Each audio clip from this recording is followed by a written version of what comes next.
for our bureaucracy. We need to have Indian political service for our politicians so that they can be sustained and engrossed with policy making. And good policies can be converted and transferred from one government to another, irrespective of their political policies. But, and I say this but in capital letters, ladies and gentlemen, irrespective of what society, culture, ecology we have, if our youth does not have the educational wisdom to use this potential, we cannot lead to a sustainable future.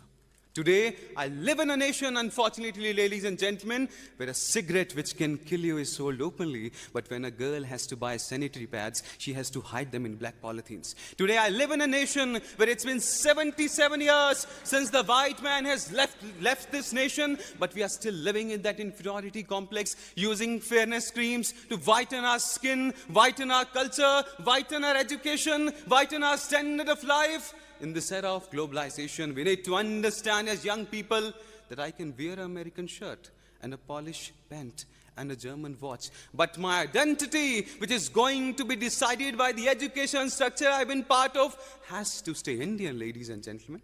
And by inculcating all these avenues, when we'll have a society that has educated individuals, but that needs to be added with another important point, and that is mental health should become an important part of our curriculum.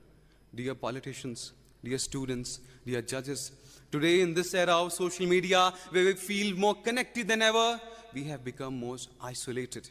The 30-gram brain of yours has far more debilitating power than any nuclear weapons around the world. So mental health should become an important part of our curriculum. And when we take care of all these avenues, will lead to a nation that is socially sustainable, economically sustainable, politically sustainable, and has the youth that has the educational wisdom and the mental health ability to lead this nation towards a sustainable future. And why do we need to care about this planet, sir? Because 40 years ago, Carl Sagan pointed out to a pale blue dot in the sky. That pale blue dot, that is Earth. That is home. That is where everyone that you have loved or will loved has left.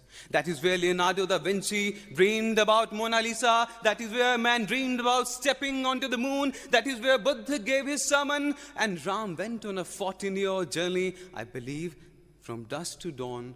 This earth is all we own. Let's protect it as if it's our own. And to conclude, this sustainable future is incomplete without the efforts of 1.45 billion Indians, as Dr. Abdul Kalam once rightly articulated, that great nations are not made by handsome people, but by those who can give their hands to some who require that. Thank you. Jai Hind.